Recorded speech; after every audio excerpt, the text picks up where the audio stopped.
بسم اللہ الرحمن الرحیم الحمدللہ رب العالمین والصلاة والسلام علی سید الانبیاء والمرسلین۔ ناظرین محترم السلام علیکم۔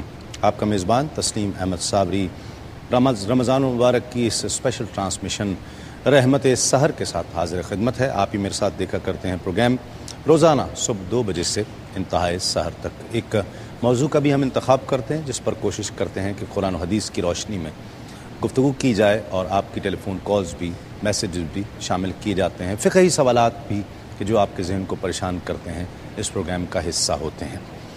آج کا موضوع آداب معاشرت۔ بہت سے لوگ اللہ رب العزت نے انسان کو تخلیق فرمایا اور حضرت آدم علیہ السلام کو اپنا نائب بنا کر بھیجا۔ انسانوں سے ہی مل کر، افراد سے مل کر معاشرہ بنتا ہے۔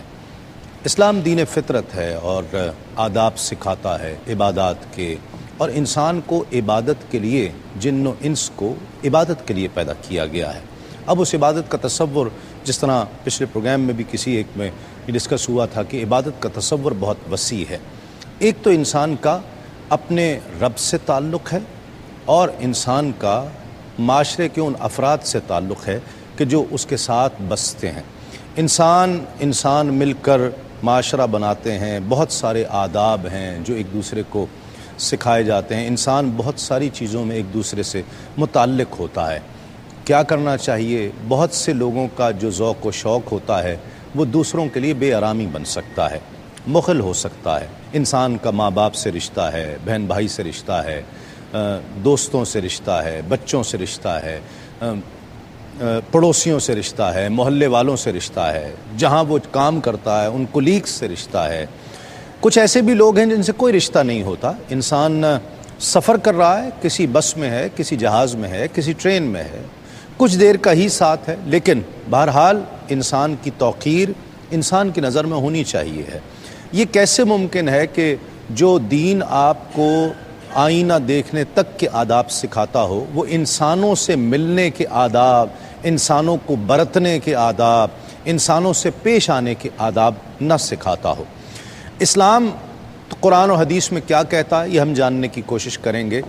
قدیم یونانی فلسفی ارسطو بہت شہرت رکھتا ہے۔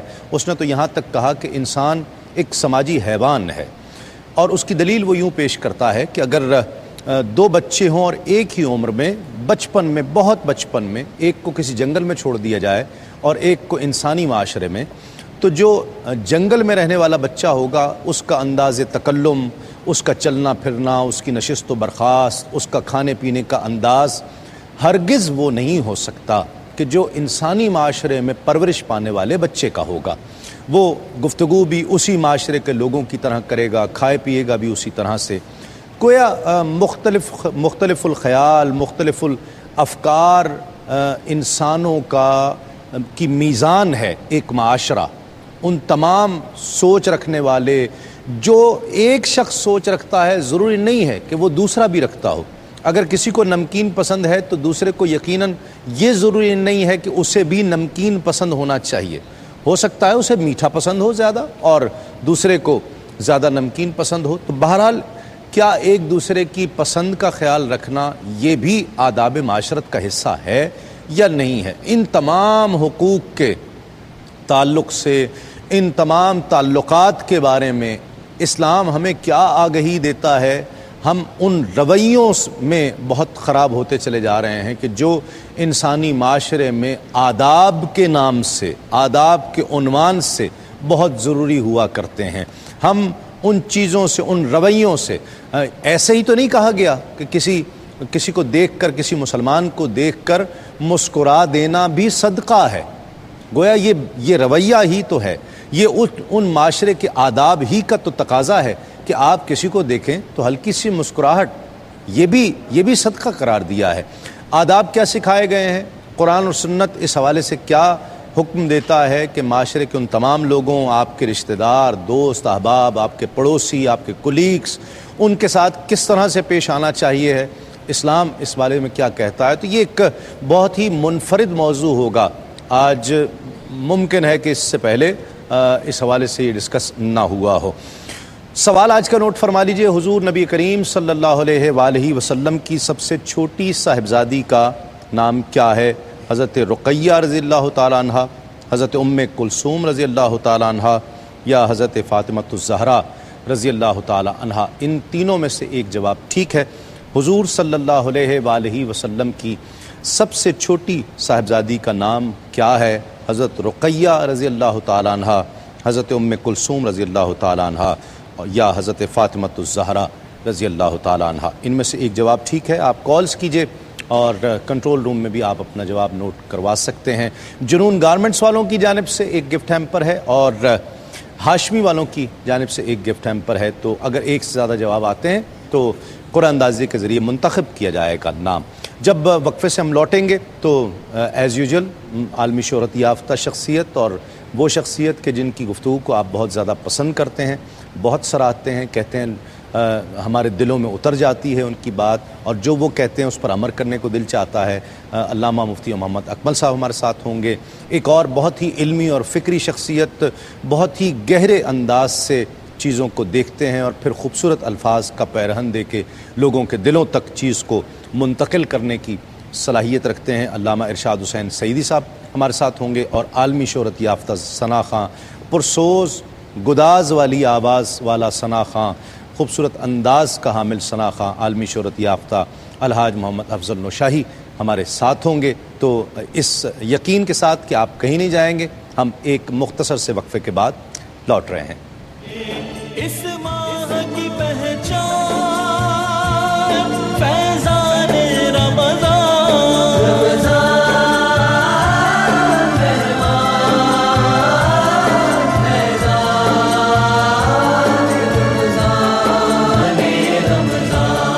روزوں کی بہاریں ہیں، خوشیوں کی قطاریں ہیں، روزوں کی بہاریں ہیں، خوشیوں کی قطاریں ہیں، اس ماہ کی پہچان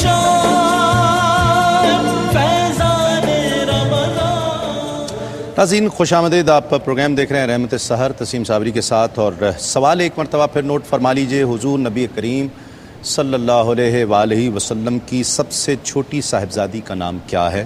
حضرت رقیہ رضی اللہ تعالیٰ عنہ، حضرت کلثوم رضی اللہ تعالیٰ عنہ، یا حضرت فاطمۃ الزہرا رضی اللہ تعالیٰ عنہ؟ اس میں سے ایک جواب ٹھیک ہے، آپ کال کر کے جواب دے سکتے ہیں۔ علماء کرام، جس طرح میں نے وعدہ کیا تھا، علماء کرام مفتیان نظام ہمارے ساتھ ہیں، ثنا خان رسول ہمارے ساتھ ہیں۔ السلام علیکم ورحمۃ اللہ وبرکاتہ۔ وعلیکم السلام ورحمۃ اللہ۔ آغاز کرتے ہیں ناظرین کلام سے۔ ہمارے ساتھ تشریف فرما ہیں الحاج افضل نوشاہی جو حضران عقیدت پیش کر رہے ہیں۔ بسم اللہ بسم اللہ۔ ڈاکٹر محمد طاہر القادری رضی اللہ العالی کا ہے۔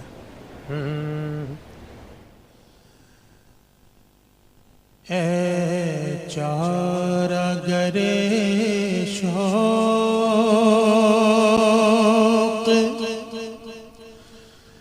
کوئی ایسی دوا دے، اے چارہ گرے شوق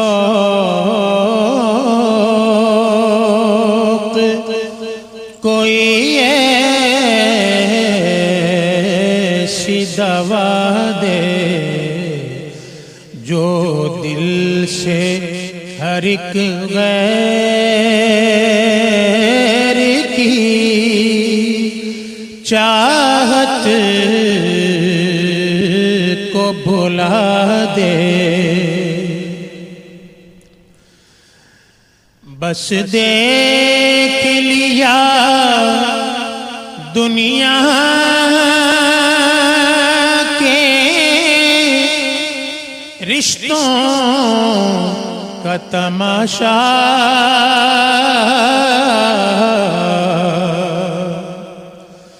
بس دیکھ لیا دنیا کے رشتوں کا تماشا، مخلوق سے امید کے سب دیپ بجھا دے۔ اور دیکھے یا نہ دیکھے یہ تو محبوب کا حق ہے، دیکھے یا نہ دیکھے یہ تو محبوب کا حق ہے، نہ تو آہو فغاں کر نہ ہی غیروں کو گلا دے، اور میں خود کو بھی خود اپنے سے پھر ڈھونڈ نہ پاؤں، میں خود کو بھی خود اپنے سے پھر ڈھونڈ نہ پاؤں، یوں آتش سوزاں سے میری راکھ جلا دے، یوں آتش سوزاں سے میری راکھ جلا دے، اور ایک میں ہوں فقط تو ہو اور عالم ہو، ایک میں ہوں فقط تو ہو اور عالم ہو، اے حسن ازل سارے حجابات اٹھا دے، اے حسن ازل سارے حجابات اٹھا دے۔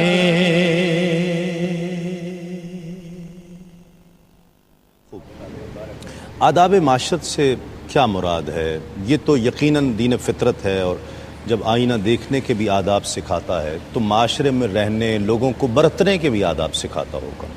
اعوذ باللہ من الشیطان الرجیم، بسم اللہ الرحمن الرحیم۔ دیکھیں، معاشرت عیش سے نکلا ہے، اور عیش کا مطلب ہوتا ہے زندگی گزارنا۔ ایک تو ہم اپنے عرف میں استعمال کرتے ہیں جو بڑے عیش و عشرت سے رہ رہا ہے، جی ہاں، لیکن عیش کا لغوی معنی ہوتا ہے زندگی گزارنا۔ اسی لیے نیک لوگوں کے بارے میں قرآن عظیم میں بیان فرمایا ان کے اچھے انجام کے بارے میں کہ فَهُوَ فِي عِيشَةٍ رَاضِيَةٍ، کہ وہ بہت پسندیدہ زندگی کے اندر ہیں، جیسے ان کو من پسند زندگی چاہیے تھی ویسے اس میں وہ جنت میں موجود ہوں گے۔ اور جب یہ اس سے معاشرت بنے گا تو یہ باب مفاعلہ کہلاتا ہے لغوی اصطلاح میں، اور اس میں ہوتا یہ ہے کہ ایک شخص فاعل ہوتا ہے، دوسرا مفعول، اور دوسرا پھر وہ فاعل ہوتا ہے یہ مفعول، یعنی باہم تعلق کا جب معاملہ آتا ہے تو پھر یہ معاشرت کا لفظ استعمال کرتے ہیں یا باب مفاعلہ سے لے کر آتے ہیں۔ ٹھیک۔ تو اب آداب معاشرت سے مراد یہ ہوگا کہ جو ہم باہم جو ایک معاشرے میں لوگ رہ رہے ہیں، ایک علاقے میں رہ رہے ہیں، ایک برادری کے اندر رہ رہے ہیں، ان کے آپس میں زندگی گزارنے کے سلسلے میں اور آپس میں قائم شدہ تعلق کے سلسلے میں جو آداب شریعت پیش کرتی ہے انہیں آداب شریعت معاشرے سے تعبیر کر دیتے ہیں، انہیں آداب شرع بھی کہہ دیتے ہیں۔ ٹھیک ہے۔ تو یہ اصل میں اس سے اب ہر چیز کا ہمارا تعلق ہو جائے گا۔ اگر ایک ماں باپ ہیں، میاں بیوی ہیں، بیوی بچے ہیں، ایک حاکم ہے، ماتحت ہے، پڑوسی ہیں، عام مسلمان ہے، اس کے ساتھ جو ہمارا تعلق ہے تو شریعت اس تعلق کے حوالے سے ہمیں کس قسم کے آداب کی تعلیم دیتی ہے، ان آداب کا نام ہی آداب معاشرت ہے۔ تمام مذاہب میں اس کی تعلیم دی گئی ہے، اسے لوگوں کو برتنے، ان سے حسن سلوک کرنے کی؟ جی ہاں، یقیناً مذہب کا جو بنیادی وظیفہ ہے وہ انسان کی تہذیب، اس کی نشو و نما اور اس کو بہتر سے بہتر آداب سکھانا ہی ہے۔ مذاہب دو طرح کے دنیا میں پائے جاتے ہیں، کچھ آسمانی مذاہب ہیں، کچھ غیر آسمانی مذاہب ہیں، مگر بنیادی فلسفہ ہمیں کم و بیش ہر ایک میں یہ دکھائی دیتا ہے کہ انہوں نے انسان کی تہذیب کر کے، اس کی اخلاقیات کی نشو و نما کر کے دوسرے لوگوں کے ساتھ رہنا سہنا سکھایا ہے۔ لیکن اسلام چونکہ آخری مذہب ہے، آخری دین ہے اور کامل اور اکمل دین ہے، اور آدم علیہ السلام سے لے کر حضور تاجدار کائنات صلی اللہ علیہ وسلم کی ذات ببرکات تک یہی وہ دین ہے جو اللہ کے ہاں پسندیدہ بھی رہا اور منزل من اللہ بھی رہا۔ مگر حضور نبی اکرم صلی اللہ علیہ وسلم کی ذات ببرکات میں یہ اپنے اتمام اور کمال کو جا پہنچا۔ اس اعتبار سے انسانوں کے مابین جتنے بھی حقوق ہیں یا حقوق اور فرائض کا جو ایک ڈھانچہ ہے، وہ بھی اپنی آخری حتمی اور مکمل شکل میں حضور علیہ الصلوۃ والسلام کے اسوہ حسنہ میں ہمارے سامنے آ جاتا ہے۔ ایک کالر شامل کرتے ہیں آج کے پروگرام کے پہلے کالر۔ السلام علیکم۔ السلام علیکم۔ ہیلو، السلام علیکم۔ وعلیکم السلام۔ جی کون صاحب اور کہاں سے بات کر رہے ہیں؟ جی ندیم بات کر رہا ہوں اسلام آباد سے۔ جی ندیم صاحب کیا کہیے گا؟ جی وہ مفتی صاحب سے سوال پوچھنا تھا کہ میں نے اپنی بیوی کو کہا تھا کہ تم مجھ پر حرام ہو، اچھا، اور اس کے 3 ماہ بعد میں نے اسٹامپ پیپر پہ اس کو 3 طلاقیں لکھ کر دے دی تھی۔ ٹھیک ہے۔ تو یہ ہمارے ہاں ایک مفتی صاحب ہیں، انہوں نے فتویٰ دیا ہے کہ جب آپ نے حرام کہا ہے تو آپ کا نکاح ٹوٹ چکا ہے نا، ٹھیک ہے، تو اس کے بعد طلاق کا جواز ہی نہیں بنتا، تو آپ تجدید نکاح کر لیں۔ کیا وہ تجدید نکاح کرنے سے وہ مجھ پر حلال ہو جائے؟ اور آپ 3 طلاقیں بھیج بھی چکے ہیں رجسٹری کی صورت میں؟ جی پہلے میں نے اس کو کہا ہے کہ تم مجھ پر حرام ہو، ٹھیک ہے، تو اس کے تقریباً 3 ماہ کے بعد میں نے پھر بیوی کے اصرار پر میں نے اس کو 3 طلاقیں لکھ کر دی۔ ٹھیک ہے، بالکل آپ کو بتاتے ہیں۔ ایک کالر ہمارے ساتھ اور ہیں۔ السلام علیکم۔ السلام علیکم۔ وعلیکم السلام۔ تسلیم بھائی بہت میں خوش ہو رہی ہوں، میں کراچی سے رشیدہ گھانچی بات کر رہی ہوں۔ جی بہن کیا کہیے گا؟ بھیا میرا ایک یہ موضوع سے ہٹ کے ایک مسئلہ ہے، اور میں اسی ہفتے سعودیہ جا رہی ہوں جہاں میرا بیٹا اور بہو رہتے ہیں۔ اچھا، میں انشاءاللہ آخری عشرے کا عمرہ بھی کروں گی۔ ماشاءاللہ ماشاءاللہ، اللہ کا کرم ہے بھائی جی، اور پھر میں اس کے بعد نا حج کر کے وہاں سے آنا چاہتی ہوں۔ اچھا ٹھیک ہے، ٹھیک۔ اب میرے ساتھ میرا 2-2.5 سال کا پوتا بھی ہوگا۔ ٹھیک ہے، سال کا نہیں، منتھ کا۔ 2-2.5 منتھ کا؟ جی جی۔ اچھا، اور بہو بھی ہوگی؟ جی بہو بھی ساتھ ہوگی؟ جی بہو بھی ساتھ ہوگی۔ بیٹا جو میرا محرم ہے، بیٹا میرا ایک ہی ہے۔ ٹھیک ہے، یا 3 ہے، وہ میرے محرم بھی وہی ہیں، میری بہو کے بھی محرم میرے بیٹے ہیں۔ ٹھیک ہے، ٹھیک ہے۔ تو ہم یہ پوچھنا چاہ رہے ہیں کہ جو بچہ میرے ساتھ پوتا جو میرا ہوگا، ہمیں اس کی طرف سے بھی قربانی کرنی ہوگی؟ ٹھیک ہے، بالکل آپ کو بتاتے ہیں۔ ایک مختصر سا وقفہ، وقفے کے بعد لوٹتے ہیں اس یقین کے ساتھ آپ کہیں نہیں جائیں۔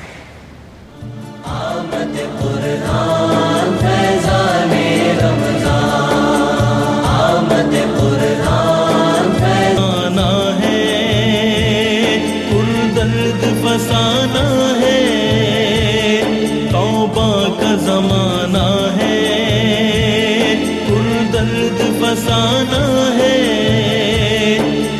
درد کا درمان۔ ناظرین خوش آمدید، آپ پروگرام دیکھ رہے ہیں رحمت السحر، تسلیم صابری کے ساتھ۔ ایک کالر ہمارے ساتھ ہیں۔ السلام علیکم۔ السلام علیکم۔ جی اللہ کا شکر ہے۔ کون اور کہاں سے بات کر رہے ہیں؟ میں خالد بات کر رہا ہوں شکاگو سے۔ خالد صاحب جی کیا کہیے گا؟ بس خیریت کے لیے معلوم کرنا چاہ رہا تھا آپ لوگوں کے لیے کچھ سوال ہے میرا ایک، اور خاص طور پر مفتی صاحب سے، مفتی اکمل صاحب سے جی، اور آپ سب حضرات کو میری طرف سے سلام ہو، رمضان مبارک ہو۔ وعلیکم السلام، آپ کو بھی رمضان مبارک۔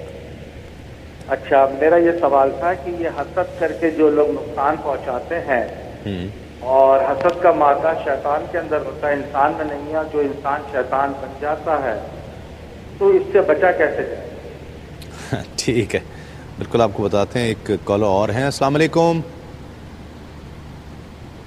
السلام علیکم۔ لائن میرا خیال ڈراپ ہو گئی۔ جس طرح مفتی صاحب نے فرمایا وہ اکمل کامل ہو گئیں وہ تمام تعلیمات، کچھ فرق بھی ہے یا انہی تعلیمات کو کمال ملا اسلام کے ذریعے، یا کچھ فرق بھی ہے؟ ہاں دیکھیں، جیسے کہ حضرت نے مذاہب کی 2 طرح تقسیم کی ہے کہ مذاہب سماوی ہوتے ہیں، غیر سماوی ہوتے ہیں۔ مذاہب سماوی کے اندر تو ہر دور میں آداب شریعت کے تابع رہتے ہیں، کیونکہ انبیاء علیہ السلام آتے ہیں، وہ آداب معاشرت خود بیان فرماتے ہیں۔ تو یہ ہو سکتا ہے کہ پہلے کسی عرف میں کوئی ایک بات بہت اس وقت کے حساب سے اللہ تعالیٰ اس کے رسول نے اس کو محبوب رکھا، لیکن ہماری شریعت نے اس کو ختم کر دیا، اس معاملے کو مناسب نہ سمجھا۔ علاقوں کے اعتبار سے، برادری کے اعتبار سے، عرف کے اعتبار سے چینجنگ آتی رہتی ہے۔ لہذا جب مذاہب سماویہ کی ہم بات کریں گے تو اس میں کسی بھی دور میں کسی بھی قسم کے آداب کو شریعت متعارف کروائے وہ اچھا ہی ہوگا اور کامل ہی ہوگا اور اکمل ہی ہوگا۔ لیکن جب ہم مذاہب غیر سماویہ کو دیکھتے ہیں تو وہاں پہ عموماً چونکہ تعلیم من جانب اللہ نہیں ہے، بلکہ لوگوں نے از خود اپنی عقل سے بعض چیزیں آداب کے طور پر اختیار کی ہوتی ہیں۔ اس میں یہ ہے کہ 100% ہم یہ نہیں کہہ سکتے کہ سب کا سب غلط ہے، لیکن یہ ضرور ہے کہ قصور عقل کی بنا پر ان میں وہ کاملیت اور جامعیت نظر نہیں آتی ہے جو اللہ تعالیٰ اور اس کے رسول کریم صلی اللہ علیہ وسلم کی طرف سے دی جانے والی تعلیمات کے نتیجے میں آپ دیکھ سکتے ہیں۔ تو لہٰذا اچھا پھر ان میں نقص یہ بھی ہے کہ زندگی کے ہر شعبے کے بارے میں تعلیم موجود نہیں ہے۔ ٹھیک ہے، اگر آپ پوچھیں، یہ ہمارے اسلام کی کاملیت اور جامعیت اور حقانیت کو ثبوت ہے کہ جتنی کامل اور پرفیکٹ تعلیم ہر زندگی کے شعبے سے متعلق مذہب اسلام میں ملے گی، کسی اور مذہب میں نہیں ملے گی۔ تو لہذا اس اعتبار سے بالکل فرق ہے کہ ہمارا مذہب بالکل کامل و اکمل ہے، اور دیگر جو مذاہب ہیں ان میں تھوڑا بہت جو مذاہب غیر سماویہ ہیں ان میں یقیناً نقص نظر آئے گا۔ ٹھیک، ایک تو یہ اسلام جو ہے وہ کمال کے ساتھ پرفیکٹ تعلیمات دے رہا ہے۔ کیا انسان سماجی حیوان ہے؟ جس طرح ارسطو نے بھی کہا تھا کہ انسان ایک سماجی حیوان ہے، جس معاشرے میں اس کی تربیت ہوگی یا جس مقام پر وہ جنگل میں تربیت ہوگی تو وہ جنگل کا قانون سمجھنے لگے گا اور اس کو فالو کرے گا۔ ہے ایسا؟ ٹھیک ہے، اسلام بھی کچھ کہتا ہے؟ جی دیکھیے، مکمل طور پر تو اس فلسفے سے اتفاق نہیں ہے مجھے کہ انسان ایک معاشرتی حیوان ہے۔ انسان کے اندر اللہ رب العزت نے عقل سلیم بھی رکھی اور فطرت سلیمہ بھی رکھی۔ اسے اگر جنگل میں بھی پرورش دی جائے تو پھر بھی اس کے اندر کچھ ایسی صفات، خصوصیات اور آداب پیدا ہو سکتے ہیں اور ہوں گے جو کہ صفات حمیدہ کے درجے پر آئیں گے۔ اور اگر وہ انسانی ماحول میں اور اچھی تعلیم اور تربیت کے ساتھ اور اچھی ماں کی گود میں اور والدین کی تربیت میں اور اساتذہ سے اور ماحول اور معاشرے سے اگر اچھی تربیت اسے ملے گی تو یقیناً پھر اس کے اندر نشو و نما کی بہت بڑی گنجائش موجود ہوتی ہے۔ ٹھیک ہے، اور پھر یہ بات اس اعتبار سے بھی درست ہے کہ اللہ تعالیٰ نے تمام مخلوقات میں سے انسان کو ہی اپنا نائب اور خلیفہ بنایا ہے۔ تو یہ نہیں ہو سکتا کہ اس کے اندر بنیادی پوٹینشل ہی نہ ہو اوصاف حمیدہ کا، کہ وہ کسی جنگل کے معاشرے میں رہے یا جانوروں کے ساتھ رہے تو اس کے اندر کوئی پازیٹیو صفت ایسی نہ پیدا ہو سکے اور بے عین ہی ان جیسا ہو جائے یا انہی صفات کا غلبہ ہو جائے، ایسا نہیں ہو سکتا ہے۔ ٹھیک ہے، تو انسان کو جو شرف اور کمال من جانب اللہ نصیب ہوا ہے اس کا تقاضا یہی ہے کہ اس کی فطرت کے اندر اور اس کے اندر جوہر کے طور پر ان خصوصیات کو ودیعت کر دیا گیا ہے۔ اب سوال پیدا ہوتا ہے کہ معاشرہ اور ماحول اس کی نشو و نما کرتا ہے، اس کی سمت کا تعین کرتا ہے، اور اس سمت کے تعین کے لیے ہی اللہ رب العزت نے وحی کے سلسلے کو جاری رکھا تاکہ وہ نشو و نما کے ذریعے اوصاف حمیدہ کو پہچان سکے اور انہیں اپنی زندگی کے اندر اڈاپٹ کر سکے۔ ورنہ انسانی عقل تو بہت ساری جگہوں پر ٹھوکر کھاتی ہے اور جو وحی کا علم ہوتا ہے وہ اس کی درست رہنمائی کرتا ہے۔ صحیح، بہت خوب۔ ایک وقفہ لیں گے، وقفے کے بعد اس گفتگو کو مزید آگے بڑھاتے ہیں۔ یہ تو ہو گیا مذہب کا تعلق، دین کی تعلیمات کا جہاں تک تعلق ہے۔ ہم بات آج کر رہے ہیں انسان کا انسانوں سے تعلق کا، جسے آداب معاشرت کہتے ہیں۔ ثقافتوں کا بھی کوئی فرق ہو سکتا ہے کیا؟ ایک عمل ایک ثقافت میں ادب کہلائے اور دوسرے معاشرے میں بے ادبی کہلائے تو کیا اسے منتقل کیا جا سکتا ہے دوسرے معاشرے میں یا دوسری ثقافت میں؟ اس حوالے سے بھی گفتگو کریں گے۔ پھر انسان کے انسانوں سے تعلقات کے حوالے سے کیسے ہونے چاہیے، دین کیا کہتا ہے، بات کریں گے ایک مختصر سے وقفے کے بعد۔ رحمت کی گھٹائیں ہیں، رحمت رحمان فیضان رمضان، آمد قرآن فیضان رمضان، آمد قرآن فیضان رمضان۔ روزوں کی بہاریں ہیں، خوشیوں کی قطاریں ہیں، روزوں کی بہاریں ہیں۔ ناظرین خوش آمدید، آپ پروگرام دیکھ رہے ہیں رحمت السحر تسلیم صابری کے ساتھ۔ اور کیا ثقافت کا بھی کوئی فرق ہے، اس حوالے سے بھی بات کریں گے۔ پہلے کالر شامل کرتے ہیں۔ السلام علیکم۔ السلام علیکم۔ وعلیکم السلام، کون اور کہاں سے؟ جی میں آصف چودھری بات کر رہا ہوں لاہور سے. جی آصف صاحب کیا کہیے گا؟ پہلے تو آپ لوگوں کو بہت بہت سلام، اور ہے کہ اسپیشلی آپ کی کافی ایفرٹ ہوتی ہے جی، ہمیں نظر آتی ہے آپ کے ایفرٹ، اور بہت بہت آپ کو مبارک بھی، اور ویسے بھی سے کہتے ہیں کہ آپ کی بہت ایفرٹ ہمیں نظر آتی ہے. اللہ تعالیٰ آپ کو خوش رکھے. دوسرا یہ کہ مفتی اکمل صاحب کو بہت بہت سلام، اور مفتی اکمل صاحب سے میرا سوال ہے جی کہ دوستانہ خاوند کے بیوی پہ کیا حقوق ہے؟ ٹھیک ہے، یہ تو آج کے موضوع سے متعلق ہی ہو گیا نا. ہاں جی، لیکن ہے کہ یہ تھوڑی سی نا ڈیٹیل میں ذرا بتا دیں تو بہت نوازش ہوگی. اور دوسرا یہ کہ اعظم شاہی صاحب آج کی محفل میں بیٹھے ہیں ماشاءاللہ، بہت خوشی ہو رہی ہے ان کو دیکھ کے. ان کو بھی بہت بہت سلام. اور ان کے ایک گزارش ہے ان سے کہ اگر وہ ان کی جو مشہور نعت ہے محمد نام ایسا ہے، وہ اس کے چند اشعار اگر ہو جائے تو ٹھیک ہے، بہت نوازش ہوگی. بالکل بتا. ایک کال اور شامل کرتے ہیں. السلام علیکم. السلام علیکم. لائن ڈراپ ہو گئی. ثقافت کا بھی کوئی فرق ہے؟ ثقافت بھی کوئی ذمہ داریاں آداب اور معاشرے کے تعلق سے، اس کو برتنے کے تعلق سے عائد کرتا ہے؟ اگر ایسا ثقافتی کوئی معیار قائم کر لیا جائے یا ایسی عادات و اطوار کو اختیار کیا جائے جس سے دین منع کر رہا ہے، تو ہم اس ثقافت کا انکار کریں گے. یا پھر اس طریقے سے صورتحال ہو کہ کوئی ایسا ہمارے ہاں معاملہ رائج ہو جائے کہ وہ کسی اور مذہب کے اندر اس طریقے سے رائج ہو کہ اس کو دیکھنے کے بعد تبادل ذہنی، انتقال ذہن اس طرف ہو جائے، تو اس قسم کے معاملات کو پھر ہمارے ہاں بطور آداب رائج کرنا یہ مناسب نہیں ہوگا. اس میں بالکل کلام کرنا چاہیے اور اس کو آہستہ آہستہ ختم کرنے کی کوشش کرنی چاہیے. ہاں یہ ضرور ہو سکتا ہے کہ بعض چیزیں ایسی ہوتی ہیں کہ ایک برادری میں، ایک معاشرے میں وہ معیوب نہیں سمجھی جاتی ہیں، دوسرے میں معیوب سمجھی جاتی ہیں. جیسے مثال کے طور پہ ہم اپنی خالہ کے گاؤں میں گئے تو وہاں والد صاحب کو بڈھا کہتے ہیں، ٹھیک ہے، اور اس طرح بولتے ہیں میرا بڈھا نہیں آیا. اب جب میں نے پہلی دفعہ سنا تو ہم نے کہا یہ پتہ نہیں کس کا ذکر کر رہے ہیں. بتایا والد کا، تو بڑا عجیب فیل ہوا ہے، والد صاحب کو میرا بڈھا نہیں آیا.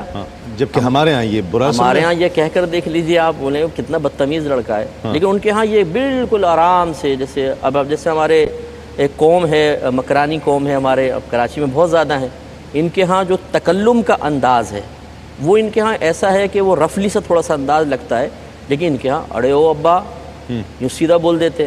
لیکن ان کے ہاں وہ برا نہیں محسوس ہوتا، اس لیے کہ ان کی برادری کے اندر وہ ایک سسٹم رائج ہے.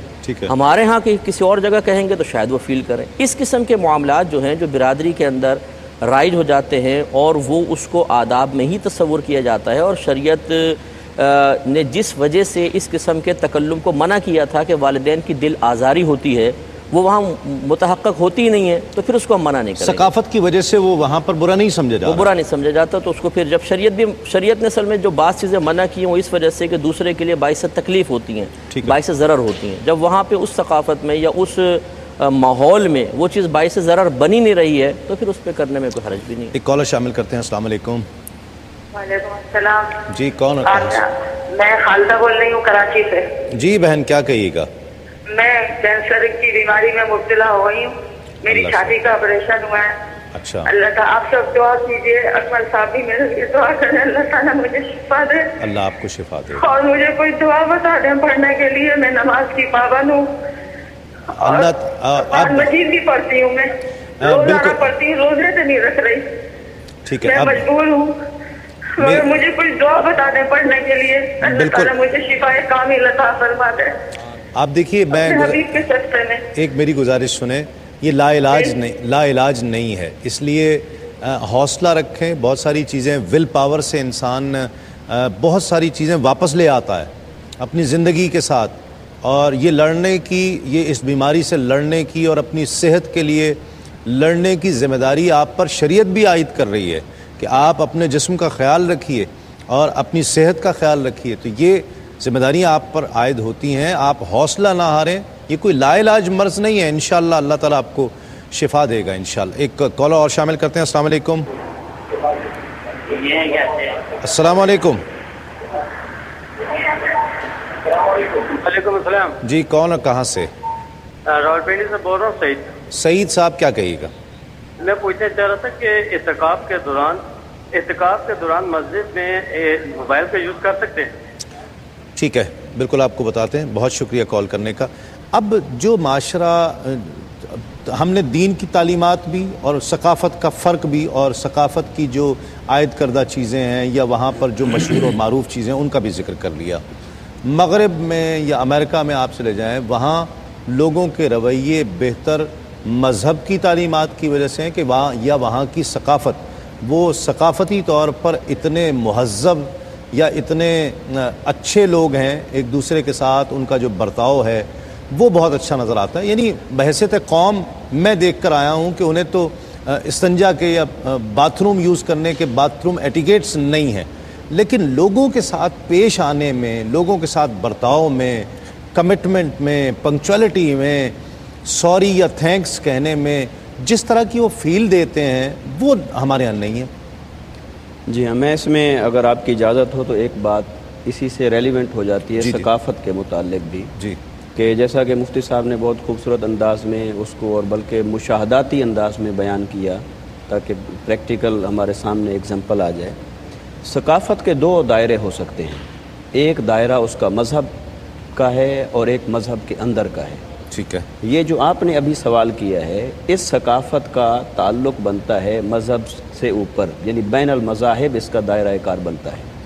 جب بین المذاہب کسی ثقافت کو دیکھا جائے گا تو وہاں پر تو یقیناً اصل الاصول اسلام اور وحی کی تعلیمات آ جاتی ہے. لیکن جب ایک مذہب یعنی مذہب اسلام کے دائرے میں رہتے ہوئے مختلف جغرافیہ اور مختلف علاقہ میں رہنے والے لوگوں کی معاشرت اور ثقافت کا فرق دیکھا جائے گا تو اس میں ہمیں فقہی احکام کے اندر ایک بنیادی اصول ملتا ہے کہ تغیر زمان اور تغیر مکان سے تغیر احکام ہو جاتا ہے. اسی طرح عرف بھی بدلتا چلا جاتا ہے، اور قرآن مجید نے کئی مقامات پر فیصلہ کن کردار عرف کو دیا ہے کہ عرف کے اوپر ہی اس فیصلے کو معمول کیا جائے گا. اس اعتبار سے کسی زمانے میں، کسی جغرافیے میں، کسی علاقے میں جس طرح کا عرف ہوگا اس عرف کو پرکھا جائے گا اس کسوٹی پر جو قرآن اور حدیث نے عطا کی. اگر وہ اس سے متصادم نہیں ہیں تو پھر وہ محمود ہوگا، اس کو اڈاپٹ کیا جائے گا. میں یہ جو مشرق اور مغرب کا فرق ہے یہ میں آپ سے پوچھتا ہوں، اصل میں مجھے وقفے پر جانا ہے. کالر شامل کرتے ہیں. السلام علیکم. السلام علیکم. وعلیکم السلام. کون اور کہاں سے؟ تسلیم بھائی، میں انڈیا سے بول رہا ہوں، مہاراشٹر اسٹیٹ کے ڈسٹرکٹ ناندیڑ سے. جی فرمائیے. مجاہد علی خان نام ہے میرا. جی خان صاحب، کیسے ہیں آپ؟ طبیعت ٹھیک ہے آپ کی؟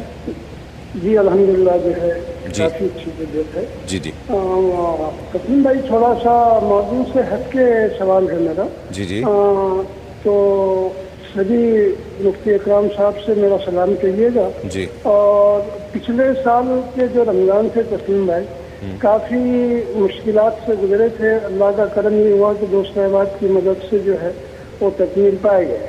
اس کے بعد جو ہے ایک بقرعید کے عید کے 2 ماہ بعد جو ہے ایک میری تھوڑی سی پراپرٹی تھی، اس کو میں نے سیل کیا تھا. ٹھیک ہے. اس کے بعد میرے پاس کچھ رقم آئی ہے، تو اب مفتی اکرام صاحب کے کہنے کے مطابق اس کے سال گزرا نہیں، تو کیا مجھ پر جو ہے زکوٰۃ واجب ہو گئی یا نہیں؟ اس بات کی تھوڑی تشریح چاہیے. ٹھیک ہے، بالکل آپ کو بتائیں گے. ایک مختصر سا وقفے کے بعد لوٹتے ہیں اس یقین کے ساتھ آپ کہیں نہیں جائیں گے.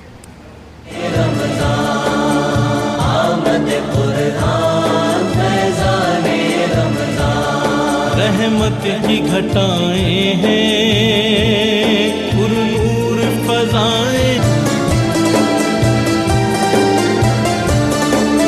رحمت رحمان فیضان رمضان، آمد قرآن فیضان رمضان، آمد قرآن فیضان رمضان، رمضان.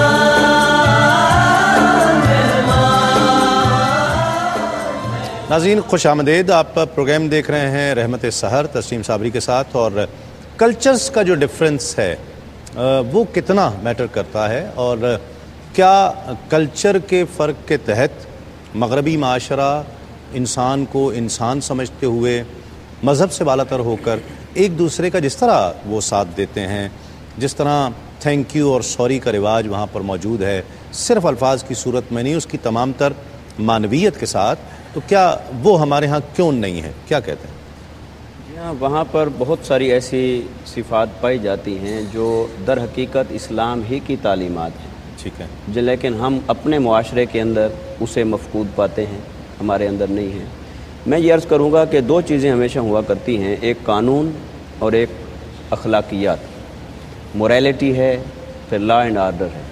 یہ دونوں چیزیں جب اپنی آئیڈیل شکل میں ہوتی ہیں تو ایک آئیڈیل بیہیویئر بھی ڈیولپ ہوتا ہے اور انسانی معاشرہ بھی تہذیب یافتہ ہوتا ہے۔ ٹھیک ہے، ہمارے ہاں یہ ہے کہ رفتہ رفتہ جب زوال ہوا اسلام، عالم اسلام پر، تو سیاسی زوال، اس کے نتیجے میں اقتصادی زوال، معاشی زوال، پھر وہ معاشرتی زوال تک جا پہنچا۔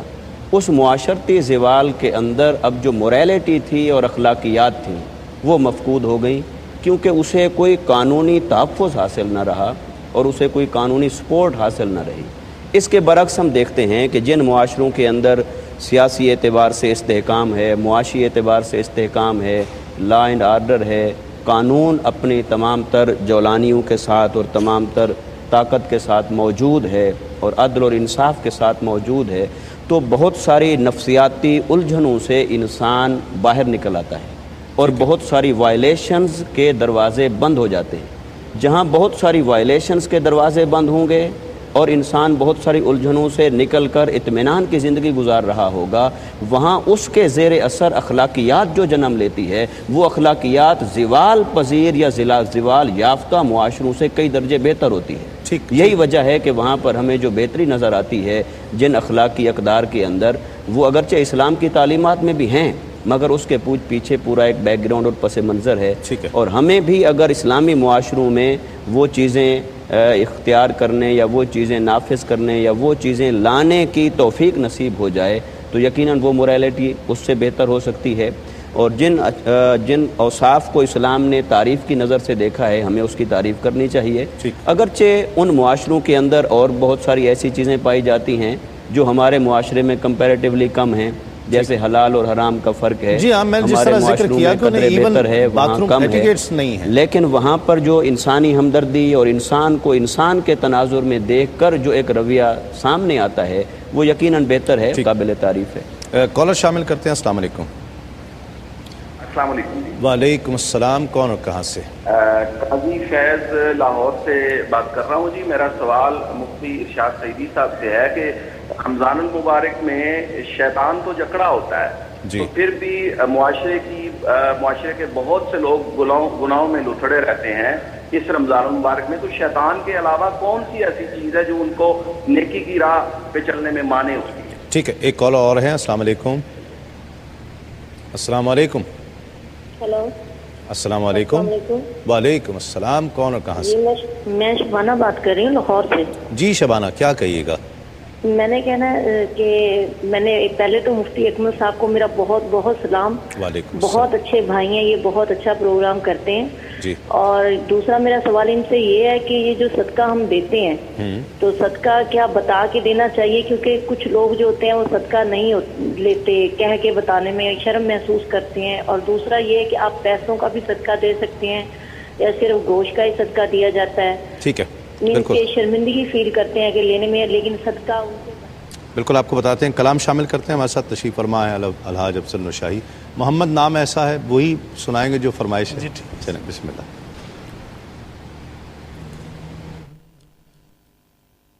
دلوں سے غم مٹاتا ہے محمد نام ایسا ہے،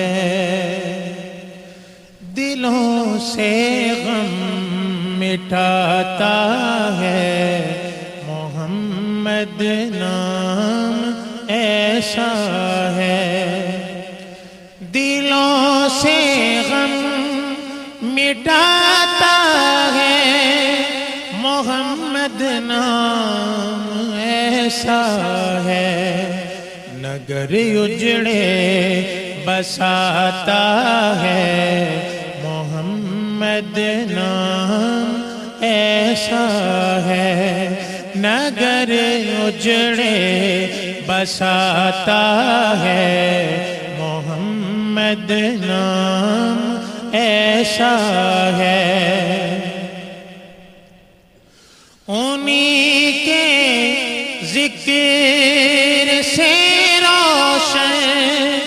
روتے پھر لوٹ آتے ہیں، انہی کے ذکر سے روشن روتے پھر لوٹ آتے ہیں، نصیبوں کو جگاتا ہے محمد نام ایسا ہے، انہی کے ذکر سے روشن روتے پھر لوٹ آتے ہیں، نصیبوں کو جگاتا ہے محمد نام ایسا ہے، انہی کے ذکر سے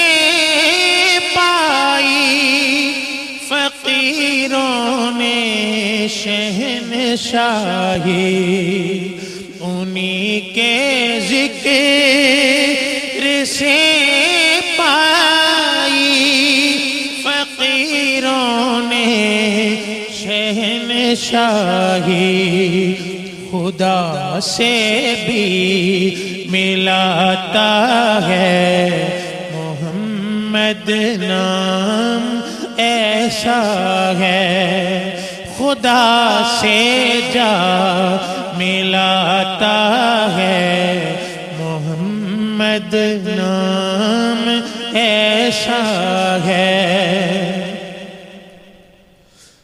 محمد نام ایسا ہے، محبت کے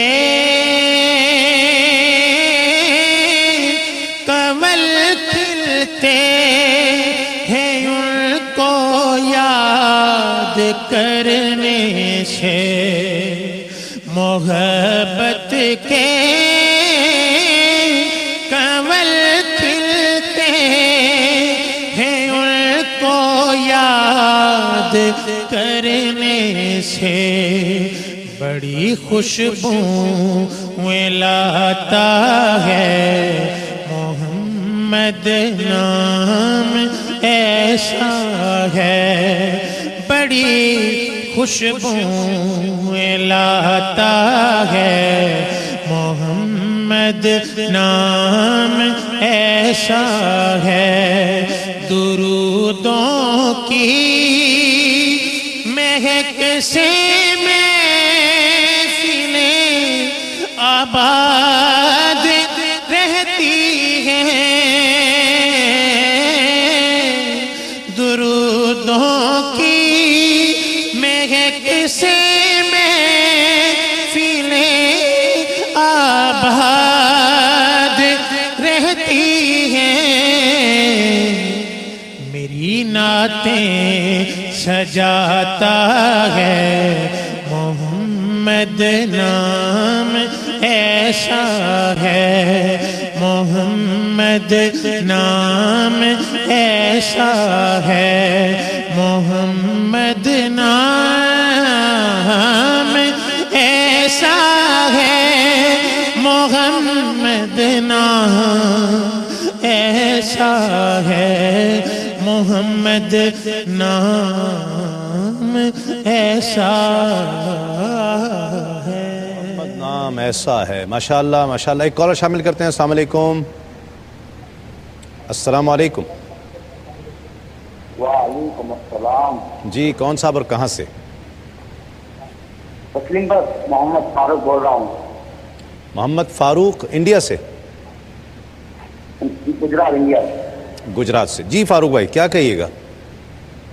یہ سوال میرا یہ ہے کہ میرا ایک دوست ہے، وہ رمضان مہینے کے روزے نہیں رہتا، تو میں نے بعض علماؤں سے پوچھا ہے کہ اگر آپ کا دوست یا کوئی رشتہ دار رمضان کے روزے نہیں رہتا اس کا گناہ بھی آپ پہ آئے گا، تو کیا یہ سچ ہے؟ اچھا ٹھیک ہے، آپ کو بتاتے ہیں، ایک وقفہ لیں گے، وقفے کے بعد لوٹتے ہیں اس یقین کے ساتھ آپ کہیں نہیں جائیں گے۔ فضائیں ہیں، رحمت کی گھٹائیں ہیں،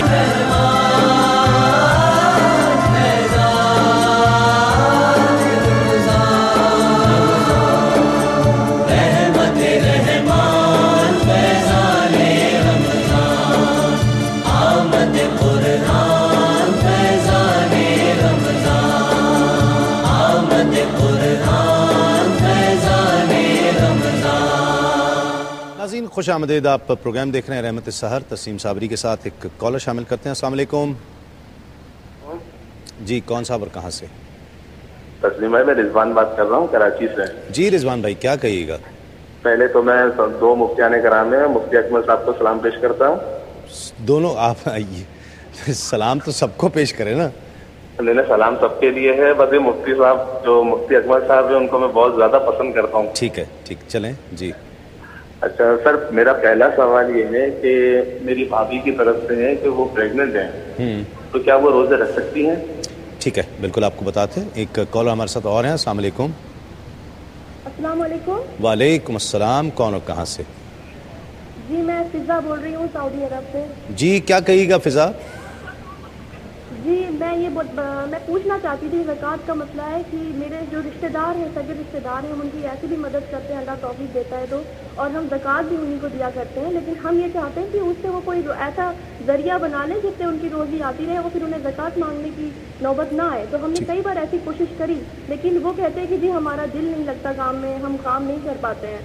تو حالانکہ وہ جوان بھی ہیں مضبوط بھی ہیں, تو اس طرح سے کیا وہ اپنے بچہ ان کا اگر پیدا ہوا تو وہ کہتے ہیں کہ جی آپ کی ذمہ داری ہے, ان کی اگر بیٹی کی شادی تو کہہ رہے نہیں وہ تو آپ کی ذمہ داری ہے. تو اس طرح سے کیا ہم ان کو حالانکہ وہ ہمارے سگے رشتہ دار ہیں تو ہمیں کیا ان کو زکوٰۃ دینا ہے؟ ٹھیک ہے. دوسرا میری بہن میں ایک بات کروں, آپ کا نام بہت اچھا ہے, اللہ مبارک کرے اور اس نام کے اثرات آپ کو عطا فرمائے. مجھے بہت پسند ہے یہ نام فضا. جی مفتی صاحب کیا کہیے گا جو سوال کیا؟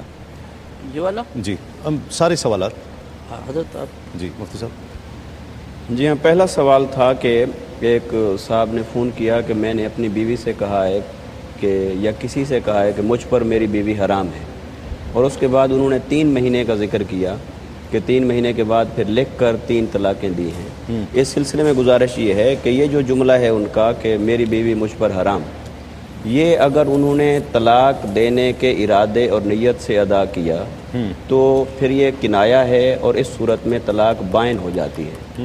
اور طلاق بائن کے بعد پھر انہوں نے 3 ماہ کا ذکر کیا. اب اس میں ان سے کچھ استفسار کرنے والا تھا, اگر وہ خاتون حائضہ ہیں تو پھر ان کی عدت ہے 3 حیض, اور عدت گزرنے کے بعد پھر انہوں نے اگر یہ 3 طلاقیں دی ہیں لکھ کر دی ہیں تو پھر یہ غیر مؤثر ہوں گی, وہ تجدید نکاح کر سکتے ہیں. اچھا 3 مہینے بعد اس نے پھر رجسٹری بھیجی؟ ہاں چونکہ یہ انہوں نے ایسے ہی بیان کیا تھا. ٹھیک ہے. تو اب وہ 3 مہینے, ایک تو جو عورت حائضہ نہ ہو یعنی جن کے مینسز ریگولر نہ ہوں ان کی عدت تو 3 مہینے ہوتی ہے.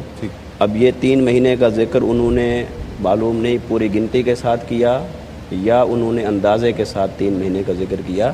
تو مسئلے کی نوعیت یہ ہے کہ اب عدت, اس سے لگتا یہ ہے کہ عدت گزر چکی تھی اور اس کے بعد انہوں نے یہ 3 طلاقیں دیں تو یہ غیر مؤثر ہیں, اور وہ طلاق بائن تھی تو وہ تجدید نکاح کر سکتے ہیں آپس میں. جی. دوسرا سوال تھا کہ ایک خاتون کا کہ سعودی عرب جا رہے ہیں اور ان کا پوتا ہے جس کی عمر کم و بیش 2.5 ماہ ہے, اور اس کی طرف سے وہ حج یا عمرے کی نیت کریں گے, قربانی کا تو قربانی کا پوچھا تھا کہ ان کی طرف سے قربانی واجب ہوگی یا نہیں. تو اس سلسلے میں گزارش یہ ہے کہ بچہ چونکہ نابالغ ہے تو اس کا حج تو نفل ہوگا, تو نفل حج کے اندر بھی احکام اسی طرح مترتب ہوں گے جس طرح کے فرض حج کے احکام ہوتے ہیں. ٹھیک ہے. تو ان کو قربانی کرنا ہوگی. پھر ایک بھائی نے سوال کیا کہ حسد شیطان کی طرف سے ہے اور سب سے پہلے حسد ہی ہوا اس کو حضرت آدم علیہ السلام کے مقام اور مرتبہ سے, تو اب اس سے کیسے بچا جائے؟ اس سے معلوم ہوتا ہے یہ شیطانی صفت ہے, تو یقیناً یہ شیطانی صفت ہے. اب اس سے بچنے کے لیے ایک ہی میں عرض کروں گا مشورہ کہ جس سے حسد ہو رہا ہے اس کے پاس جو نعمت ہے وہ من جانب اللہ ہے, لہٰذا آپ اس پر صبر بھی کریں اور اللہ کی بارگاہ میں دعا بھی کریں. اس کو اللہ نے جس نعمت سے نوازا ہے تو جب آپ اس کو من جانب اللہ سمجھیں گے تو یقیناً حسد کے اثرات دل میں کم ہونا شروع ہو جائیں گے, اور اللہ تعالیٰ سب کو عطا فرمائے. ٹھیک ہے. پھر ایک سوال ہمارے بھائی نے لاہور سے کیا تھا کہ رمضان میں شیطان تو جکڑا گیا مگر پھر بھی ہمیں برائی اور اپنی زندگیوں میں بھی بعض اوقات نافرمانی اور فسق و فجور اور معصیت نظر آتا ہے, تو یہ سب کیا ہے؟ تو میں عرض کروں گا کہ وہ شیطان تو یقیناً جکڑا گیا, حدیث مبارکہ میں ہے, اور اس میں بھی اگرچہ علماء کرام نے کلام فرمایا ہے. بعضوں نے کہا کہ بڑا شیطان جو ہے ابلیس وہ جکڑا گیا، اور جو اس کے باقی شیاطین ہیں چیلے ان کے بارے میں نہیں ہے۔ بہرحال جمہور کا موقف اسی پر ہے کہ تمام شیاطین جکڑے گئے، مگر یہ جو خرابی یا برائی یا نفس کا انحراف اطاعت اور فرما برداری سے، یہ نفس کے سبب سے ہوتا ہے، ٹھیک ہے، یا وہ جو عام طور پر ہم شیطانی راستے پر چلتے رہتے ہیں اس صحبت کے اثرات ہوتے ہیں، یا پھر آپ یوں کہیں کہ شیطان تو جکڑا گیا مگر بعض اوقات ایک پورا شیطانی نظام اور سٹرکچر موجود ہوتا ہے جو انسان کو برائی اور انحراف کی طرف لے کے جا رہا ہوتا ہے، تو اس کو بھی ختم کرنا چاہیے۔ جی مفتی صاحب۔ جی ہاں، ایک یہ ایک پہلو تھوڑا سا یہ بیوی کے طلاق والا تھا۔ حضرت نے جیسے بیان فرمایا کہ اگر انہوں نے یہ حرام طلاق کی نیت سے کہا تھا، وہی مسئلہ جیسے حضرت نے ارشاد فرمایا، لیکن اگر طلاق کی نیت سے نہیں کہا تھا، ویسے ہی غصے میں کہہ دیا تھا، تو پھر یہ آگے والی تینوں طلاقیں نافذ ہوں گی۔ اچھا، تو پھر تو یہ جدید طلاق ہوگا نا، تینوں طلاقیں نافذ ہوں گی، اور اس صورت میں رجوع نہیں ہو سکتا۔ لہٰذا خلاصہ کلام یہ ہے کہ طلاق والے بھائی جو ہیں وہ غور و تفکر کریں کہ حرام کا لفظ طلاق کی نیت سے کہا تھا یا نہیں کہا تھا۔ اگر کہا تھا تو وہی مسئلہ جیسے حضرت نے ارشاد فرمایا، نہیں کہا تھا تو آگے کی تینوں طلاقیں نافذ ہو جائیں گی، اور اب حلالہ کے بغیر رجوع ممکن نہیں ہوگا۔ ایک یہ خاوند کے بیوی پہ کیا حقوق ہیں، بھائی نے پوچھا تھا۔ دیکھیں، اس سلسلے میں دو حدیثیں میں عرض کرتا ہوں مختصراً۔ ایک تو یہ کہ نبی کریم صلی اللہ علیہ وسلم نے ارشاد فرمایا کہ اگر میں کسی مخلوق کو سجدہ کرنے کا حکم دیتا تو بیویوں کو حکم دیتا کہ وہ اپنے شوہروں کو سجدہ کریں۔ یہ حق کی فوقیت کا اظہار ہے۔ دوسرا سرکار نے ارشاد فرمایا صلی اللہ علیہ وسلم کہ اگر مرد خاوند کا پورا جسم خون اور پیپ سے بھرا ہو اور عورت زبان سے چاٹ کر اس کو صاف کر دے، تب بھی اپنے خاوند کا حق ادا نہیں کر سکتی۔ تو خلاصہ کلام یہ ہے کہ شوہر کے بڑے حقوق ہیں، شوہر کی دائرہ شریعت میں رہ کر مکمل اطاعت کرنی ہوگی، اس کے جذبات کو اپنے جذبات پر، اس کے پسند کو اپنی پسند پر فوقیت دینی ہوگی، تو گویا کہ وہ شوہر کا حق ادا کرنے میں کامیاب ہوگی۔ بہن نے فرمایا تھا ان کے کینسر ہے، کوئی دعا ایسی بتائیں۔ یہ حدیث میں بھی ہے اور مجرب چیز ہے کہ 7 مرتبہ الحمد شریف پڑھ کر پانی پہ دم کر کے روزانہ یہ پئیں، سورہ فاتحہ 7 مرتبہ دم کر کے پئیں، انشاءاللہ عز و جل اللہ تبارک و تعالیٰ بڑا کرم فرمائے گا۔ اعتکاف میں بھائی نے پوچھا کہ موبائل یوز کر سکتے ہیں کہ نہیں۔ دیکھیں، ایک تو موبائل ٹیون کھولنا جس سے پوری مسجد گونجے، یہ ناجائز ہے۔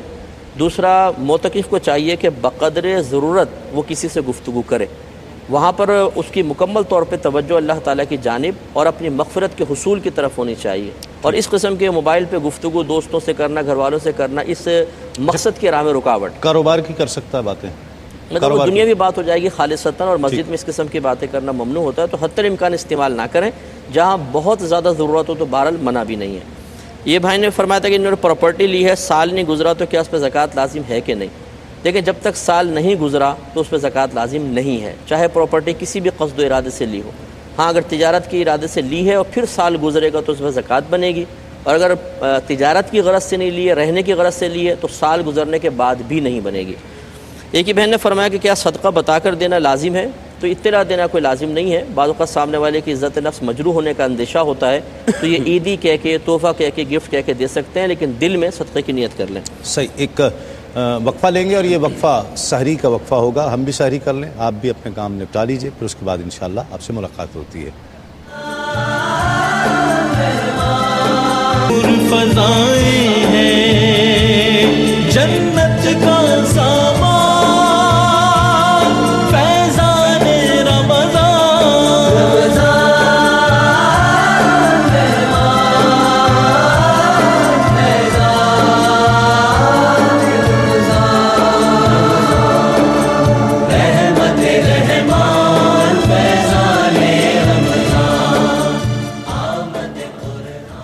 ناظرین خوش آمدید، آپ پروگرام دیکھ رہے ہیں رحمت السحر، تسلیم صابری کے ساتھ۔ ایک کالر ہیں ہمارے ساتھ، السلام علیکم۔ لائن ڈراپ ہو گئی ہے، مجھ سے کچھ سوالات باقی ہیں۔ میں نے پوچھا تھا کہ کیا صدقہ صرف گوشت کا ہی ہوتا ہے یا پیسے وغیرہ بھی دے سکتے ہیں؟ دیکھیں، صدقے کا مطلب ہوتا ہے اللہ تبارک و تعالیٰ کی رضا اور حصول ثواب کے لیے کچھ خرچ کرنا۔ وہ گوشت کے ساتھ کوئی مقید نہیں ہے، کالے بکرے کے ساتھ یا کالی مرغی کے ساتھ مقید نہیں ہے۔ جو بھی چیز اللہ کی راہ میں ثواب کے حصول کی نیت سے دی جائے گی وہ صدقہ شمار ہوتی ہے۔ ایک بھائی نے کہا کہ کچھ شاید رشتہ دار ہیں روزے نہیں رکھتے ہیں، ان کا گناہ کیا ہے؟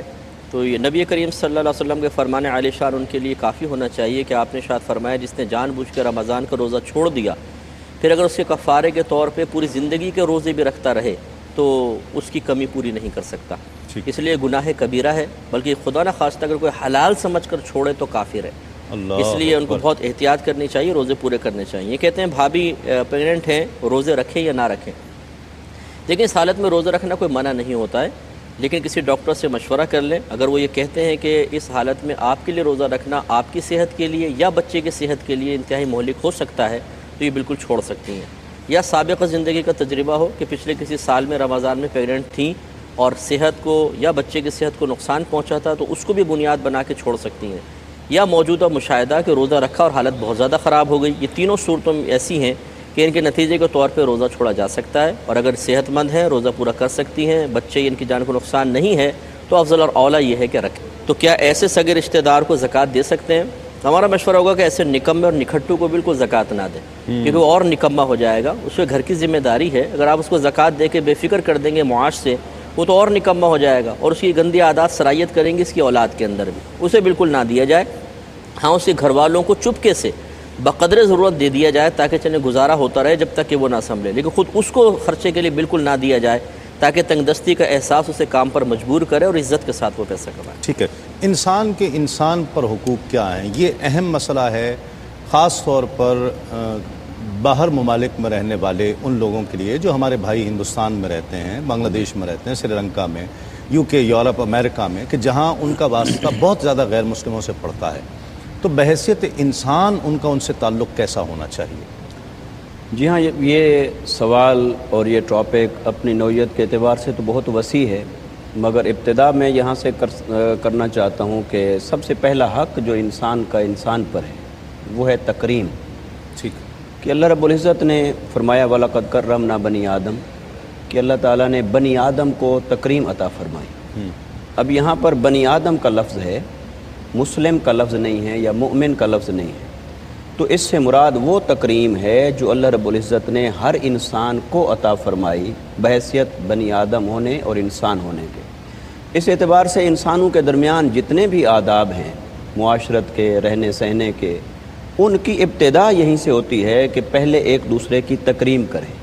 اور تکریم، عزت اور احترام ایک دوسرے کا یہ لازم ہے اور پہلا ادب بنتا ہے.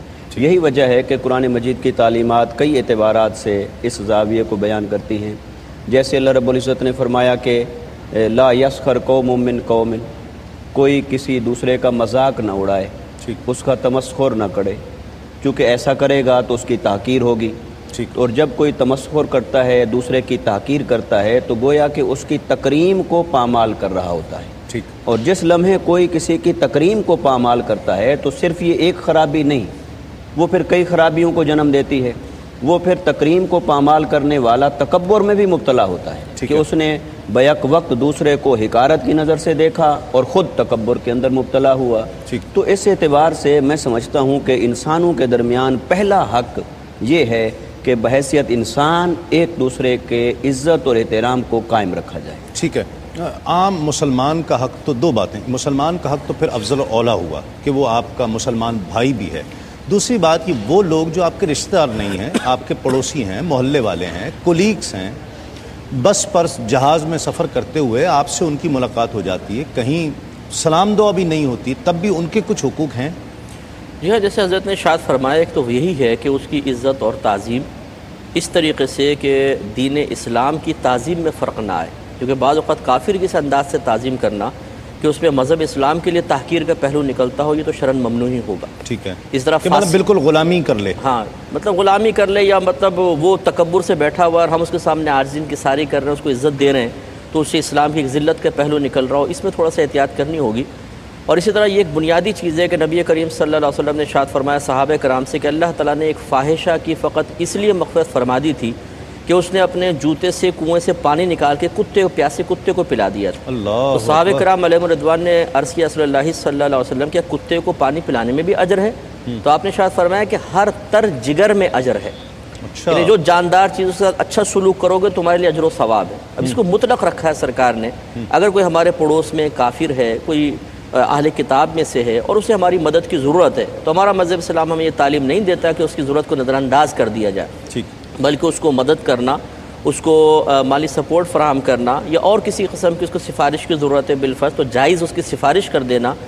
اور اس میں ایک حکمت یہ پوشیدہ ہے کہ جب آپ کافر کے ساتھ یہ حسن سلوک کرتے ہیں تو اسلام کی ایک اچھی تصویر اس کے ذہن میں آئے گی، ایک اچھی شکل ذہن میں آئے گی، اور یہ چیز اس کے لیے اسلام کی طرف میلان کا سبب بنے گی. تو لہٰذا یہ بالکل تمام لوگوں کے ساتھ اچھا رویہ. آفیسز میں جو لوگ ایک دوسرے کی لیگ پولنگ کرتے ہیں اور سازشیں بنتے رہتے ہیں کہ کسی طرح کسی کو نیچا دکھا دیا جائے، یا یہ چونکہ مجھ سے اوپر جا رہا ہے اس کو ٹھیک، اپنی ترقی کے لیے ہی کر رہا ہو، ٹھیک ہے یہ؟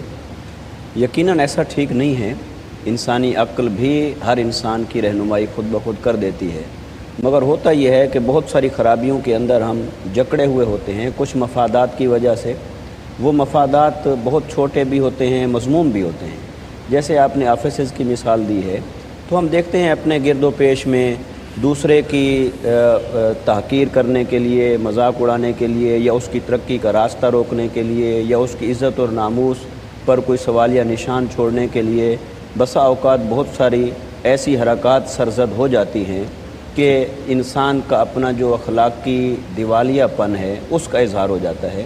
ایسی چیزیں یقیناً بحیثیت انسان بھی زیب نہیں دیتی، اور بحیثیت مسلمان تو بدرجہ اولا زیب نہیں دیتی. ایک دوسرے کے ساتھ مدد اور تعاون، ہمدردی، خیر خواہی، جیسا کہ خود قرآن مجید نے فرمایا اور حدیث مبارکہ میں بھی آیا کہ دین تو سراسر خیر خواہی کا نام ہے. جتنا دوسرے کے لیے آپ خیر خواہی کے جذبات بڑھاتے چلے جائیں گے، اللہ تعالیٰ اپنی رحمتوں کے دروازے اسی قدر کھولتا چلا جائے گا. کسی کا خط پڑھ لینا، یا عام طور پہ آج کل دیکھا ہے وہ کوئی دوسرا باہر گیا ہے، واش روم میں گیا ہے، تو اس کا موبائل اٹھا کے میسیج چیک کر رہے ہیں، تصویریں چیک کر رہے ہیں، گیلری میں چلے گئے، ٹھیک ہے؟ نہیں، یہ بالکل سخت ناجائز ہے، اگرچہ وہ بے تکلف دوست کیوں نہ ہو. اگر ہمارا غالب گمان ہے کہ میری اس حرکت سے اس کی دل آزاری ہوگی، وہ اس کو ناپسند کرے گا، تو اس قسم کا فعل بالکل حرام ہے. ولا تجسسوا قرآن عظیم میں واضح طور پہ اللہ تعالیٰ نے ارشاد فرمایا، جس کا ایک مفہوم یہ بھی نکالا گیا کہ کسی کا عیب تلاش نہ کرو. ٹھیک ہے. تو یہ چونکہ اس بعض ایسے امور ہوتے ہیں کہ ان پر مطلع ہو جانے کی وجہ سے دوسرے کے عیوب پر آگاہی ہو جاتی ہے، اور یہ چیز بالکل قطعاً غیر مناسب ہے. بلکہ ایک حدیث کا خلاصہ یہ ہے کہ جو کسی کے عیوب و نقائص تلاش کرے گا تو اللہ تبارک و تعالیٰ اس پر کسی کو مقرر کرے گا جو اس کے عیوب و نقائص تلاش کرے گا. تو اس لیے اس قسم کی حرکات بالکل غیر مناسب. میاں بیوی کے یا بیوی میاں کے میسیجز اور گیلریز چیک کر سکتی ہیں؟ دیکھیں، یہ ایک ایسا نازک رشتہ ہے کہ یہ مضبوط ہو ہی اس وقت ہو سکتا ہے کہ جب اس میں شک اور بدگمانی جگہ نہ پالے. جب یہ شک اور بدگمانی بیچ میں آئے گا، اور شیطان ایسا تیز ہے کہ ذرا بدگمانی پیدا ہوئی نہیں کہ وہ ملاتا ہے. یاد کر، فلاں شادی میں ادھر دیکھ رہا تھا نا، فلاں شادی میں مسکرا کے بات کی تھی نا، پلیٹ اٹھا کے فلاں کو دی تھی نا. سوچ، اب بس ایک چیز ذہن میں آئی نہیں کہ وہ ایسے نقطے ملا کر نتیجے تک پہنچاتا جو عموماً غلط ہوتا ہے. تو بالکل ایسا نہیں کرنا چاہیے، ایک دوسرے پہ کامل اعتماد ہونا چاہیے. ہاں، اگر ایسے آپ نے کہا رات کے 2:30 بجے اٹھ کر وہ موبائل چیک کر رہا ہے، کچھ میسیجز کر رہا ہے، تو یہ خود اپنے آپ کو بدگمانی پر پیش کرنا ہے. اس میں اگر فریق ثانی کچھ بدگمانی کرتا ہے تو اس کی اجازت ہو سکتی ہے. کوئی جسمانی نقص ہے، لنگڑا ہے، یا ایک ٹانگ سے معذور ہے، یا ایک آنکھ سے معذور ہے، گنجا ہے، بال اگر جھڑ گئے ہیں، یا کچھ ایسا کوئی پرابلم ہے، تو اس کو اس نام سے ہی پکارنا، چھیڑتے رہنا، فلاں ابے گنجے ادھر، یہ اس طرح کی باتیں، یہ اسلام اس حوالے سے کیا کہتا ہے؟ جی ہاں، مطلب جو چیزیں اخلاقی طور پہ بری لگتی ہیں قطعاً اسلام میں جائز نہیں ہے. قرآن مجید نے واضح طور پر ارشاد فرمایا، نص قرآنی ہے سورہ حجرات میں، اللہ رب العزت نے ارشاد فرمایا وَلَا تَنَابَزُوا بِالْأَلْقَابِ، کہ ایک دوسرے کو برے لقب سے نہ پکارو. اور پھر اسی آیت مبارکہ میں ہی قرآن مجید نے آگے فرمایا کہ کتنا برا ہے کسی فسق کے ساتھ نام کو منسوب کر لینا مومن ہو جانے کے بعد. کہنے والا بھی مومن مسلمان ہے، جس کو کہا جا رہا ہے وہ بھی مومن اور مسلمان ہے، تو پھر کوئی ایسا فسق والا نام تلاش کر لینا، عیب والا نام تلاش کر لینا، اگر موٹا ہے تو اس کو نام ہی موٹا ڈال دینا. ہاں، تو یہ انتہائی بری بات ہے. اور قرآن مجید نے اس کو اتنا برا تو جانا ہے کہ اس کے لیے باقاعدہ نص وارد کی ہے کہ ایک دوسرے کا مذاق نہ اڑاؤ اور ایک دوسرے کو برے ناموں سے نہ پکارو. بہت سختی سے منع کیا ہے. بہت سختی سے منع کیا ہے. ناظرین، یہ چیز جو علماء کرام نے آج ہمیں بتائی ہے، ہو سکتا ہے ہم میں سے بہت سے لوگوں کو اس چیز کا علم نہ ہو کہ آپ اگر کسی کے بال جھڑ گئے ہیں تو ایک تو وہ اس سے ایک احساس کمتری کا شکار ہے، اوپر سے ساری دنیا اس کو گنجا کہنا شروع کر دے. اور کسی کا اگر ایک ٹانگ سے معذوری ہے تو یقیناً کوئی بھی یہ نہیں چاہے گا کہ اس کی ٹانگ معذور ہو، یا پولیو سے کوئی بیماری ہے خدا نخواستہ ایسی کسی کو بھی نہ ہو، اسے لنگڑا کہنا، کوئی موٹا ہے تو اس کو موٹا کہنا، کوئی چھوٹے قد کا ہے تو اس کو چھوٹا کہنا، تو یعنی یہ تمام چیزیں جس طرح مفتی صاحب نے بھی فرمایا، مفتی اکمل صاحب نے بھی، مفتی ارشاد صاحب نے بھی، کہ یہ تمام چیزیں اس کو قرآن منع کر رہا ہے اور بہت سختی سے منع کر رہا ہے کہ کسی کو اس برے ناموں سے پکارنا یہ آداب معاشرت کے شدید اختلاف ہے اور خلاف ہے اور انسانیت کے جذبے کے خلاف ہے۔ ایک مختصر سا وقفہ لیں گے، وقفے کے بعد لوٹیں گے اس یقین کے ساتھ آپ کہیں نہیں جائیں گے۔ ہے درد کا درمان فیضان رمضان،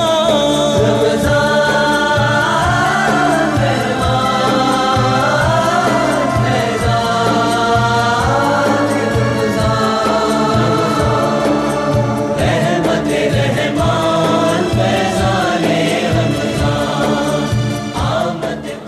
ناظرین خوش آمدید، آپ پروگرام دیکھ رہے ہیں رحمت السحر تسیم صابری کے ساتھ، اور سوال تھا حضور صلی اللہ علیہ وسلم کی سب سے چھوٹی صاحبزادی کا نام کیا ہے؟ حضرت رقیہ، حضرت ام کلثوم یا حضرت فاطمۃ الزہرا؟ اور صحیح جواب حضرت فاطمۃ الزہرا ہے۔ بہت سے صحیح جوابات ہمیں موصول ہوئے ہیں قرآن اندازی کے ذریعے جو ونر قرار پائے ہیں، اور گفٹس ہیں جنون گارمنٹس کی جانب سے اور ہاشمی والوں کی جانب سے، تو وہ آپ کو پیش کیے جائیں گے۔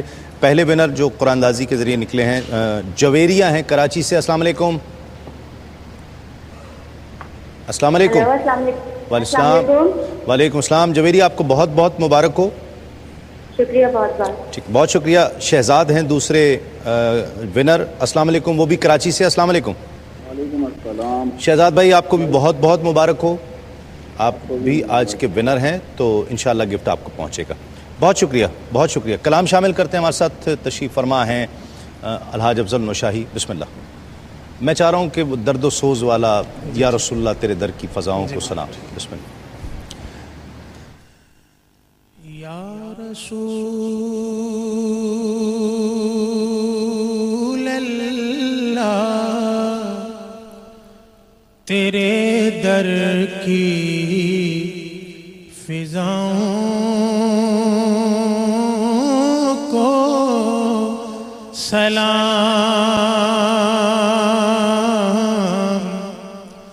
اور گنبدے خضرا کی ٹھنڈی ٹھنڈی چھاؤں کو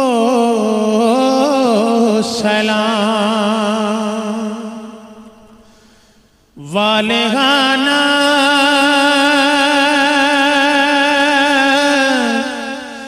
جو طوافِ روضہ اقدس کریں، والغانہ جو طواف روضہ اقدس کریں، مست و بے خود وجد میں آتی ہواؤں کو سلام، نسیمہ جانب بطحا گزر کن ز احوالم محمد را خبر کن، تو ہی سلطان عالم یا محمد، ضروے لطف سوئے من نظر کن، یا رسول اللہ تیرے در کی فضاؤں کو سلام، اور جو مدینے کے گلی کوچوں میں دیتے ہیں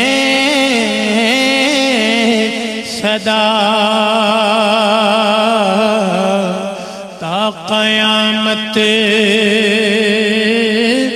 ان فقیروں اور گداؤں کو سلام. مسجد نبوی کی صبح اور شاموں کو سلام. یا رسول اللہ تیرے غلاموں کے غلاموں کو سلام. اور خوش نصیبی لے گئی جن کو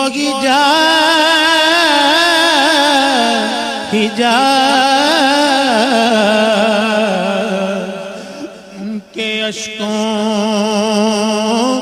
اور ان کی التجاؤں کو سلام. یا رسول اللہ یا رسول اللہ یا رسول اللہ انظر حالنا یا حبیب اللہ اسمع قالنا اننا فی بحر غم مغرق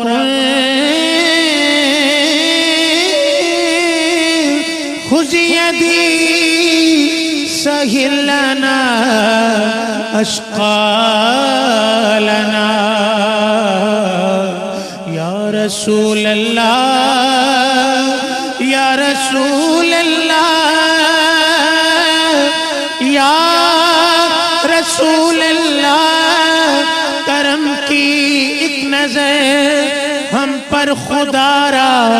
یا رسول اللہ یہی تو ایک جینے کا سہارا. یا رسول اللہ یا رسول اللہ یا رسول اللہ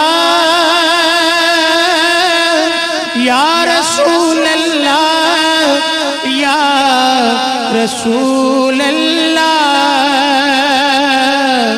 خدا جب فرمائے حشر کے دن کہ لاؤ اپنی امت کو تو ہماری طرف بھی کرنا اشارہ. یا رسول اللہ یا رسول اللہ یا رسول اللہ یا رسول اللہ یا رسول اللہ یا رسول اللہ. کرم کر دو کرم کر دو کرم کر دو یا حبیب اللہ یا رسول اللہ. بروز حشر میرے اس یقین کی لاج رکھ لینا کہ تمہارا ہوں تمہارا ہوں تمہارا یا رسول اللہ یا رسول اللہ یا رسول اللہ یا رسول اللہ. بے کسوں کے والی لاج رکھ لو ہماری یا رسول اللہ یا رسول اللہ یا رسول اللہ. ماشاءاللہ ماشاءاللہ. ناظرین وقت ہے سنہری بات کا اور آج کی سنہری بات ہے حضرت خواجہ حاجی شریف زندنی رحمۃ اللہ علیہ سلسلہ عالیہ چشتیہ کے ایک بہت عظیم بزرگ گزرے ہیں اور یہ خواجہ صاحب خواجہ حاجی شریف زندنی رحمۃ اللہ علیہ حضرت خواجہ عثمان ہرونی رحمۃ اللہ علیہ کے مرشد ہیں اور خواجہ غریب نواز خواجہ معین الدین چشتی اجمیری رحمۃ اللہ علیہ کے دادا مرشد ہوئے۔ ایک مرتبہ ایک غریب سائل آپ کی خدمت میں حاضر ہوا اور عرض کیا کہ حضور میں بہت غریب ہوں، میرے پاس کوئی مال نہیں ہے، کوئی اسباب نہیں ہے، میری 7 بیٹیاں ہیں، آپ کچھ کیجئے کہ میں ان 7 بیٹیوں کے فرض سے سبکدوش ہو سکوں۔ آپ نے فرمایا کہ کل آنا، کل ممکن ہے کہ کوئی راہ نکل آئے۔ وہ یہ سن کر اس وعدے پر چلا گیا۔ باہر ایک شخص اسے ملا کہ جو صرف غیر مسلم ہی نہیں تھا بلکہ اسلام دشمن بھی تھا۔ پوچھا کہاں گئے تھے، خیریت ہے، سب ٹھیک؟ کیا ٹھیک ہوں، میں حاجی صاحب کے پاس گیا تھا، خواجہ شریف زندنی رحمۃ اللہ علیہ کے پاس، اور اپنی غربت کا حال بھی بیان کیا اور اپنی 7 بیٹیوں کا ذکر کیا، تو انہوں نے کہا ہے کہ انشاءاللہ کل آنا تو امید ہے کہ کچھ ہو جائے گا۔ وہ غیر مسلم اسلام دشمن ہنسنے لگا اور تمسخر اڑانے لگا، کہنے لگا کہ حاجی شریف زندنی تو خود فقیر ہیں، وہ تمہیں کیا دے سکتے ہیں؟ تم ان سے کہو کہ میرے پاس آ جائیں اور میرے پاس 7 سال میری نوکری کریں، میری خدمت گزاری کریں، میں انہیں 7,000 دینار پیش کر دوں گا۔ یہی بات انہوں نے جب حاجی صاحب کو بیان کی، غریب سائل نے، انہوں نے کہا کہ آؤ چلتے ہیں اس کے پاس، میں ان کے پاس خدمت گزاری اور نوکری کے لیے تیار ہوں۔ چلے گئے، 7,000 دینار ان سے لے کر اس غریب کو دے دی اور کہا کہ میں تمہارے پاس نوکری کے لیے تیار ہوں۔ جب بادشاہ وقت کو پتہ چلا کہ ایسا واقعہ ہوا، اس نے 7,000 دینار بھیجے کہ انہیں آزاد کر دو، یہ 7,000 دینار اپنے رکھ لو۔ انہوں نے وہ بھی غریبوں کو تقسیم کر دی اور کہا نہیں، میں نے یہ وعدہ کیا تھا کہ میں 7 سال اس کے پاس نوکری کروں گا۔ جب اس غیر مسلم اسلام دشمن نے جب یہ رویہ دیکھا حاجی صاحب کا تو تائب ہو گیا اور اسلام قبول کیا، نہ صرف ارادت میں آ گیا بلکہ ولی گزرا وقت کا۔ جب ولی نظر ڈالتا ہے تو پھر ایسی ہی نظر ڈالتا ہے کہ زندگی بدل کر رکھ دیا کرتا ہے، انقلاب لے آیا کرتا ہے۔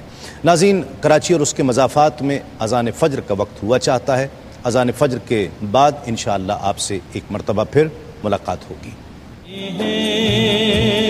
پرنور فضائیں ہیں، رحمت کی گھٹائیں ہیں، خوشیوں کی قطاریں ہیں، روزوں کی بہاریں ہیں، خوشیوں کی قطاریں ہیں، اس ماہ کی پہچان فیضان رمضان۔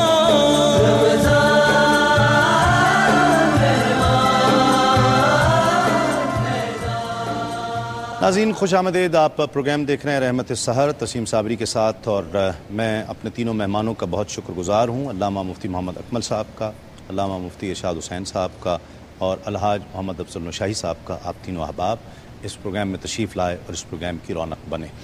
آج 16واں روزہ ہے اور شب 17ویں ہو جائے گی، تو اس لحاظ سے ایک تو کل انشاءاللہ ہم اصحاب بدر کے حوالے سے گفتگو کریں گے، شہدائے بدر کو خراج عقیدت، خراج محبت پیش کرنے کی کوشش کریں گے، اس ایمان اور اس ایقان کے ساتھ کہ اگر یہ 313 نہ ہوتے اب کائنات کا نقشہ کچھ اور ہوتا۔ یہ 313 ہی ہیں کہ جن کی وجہ سے آج ایمان کی یہ دولت سے ہم سرفراز کیے گئے ہیں، وہ پیغام دین کا ہم تک پہنچا ہے۔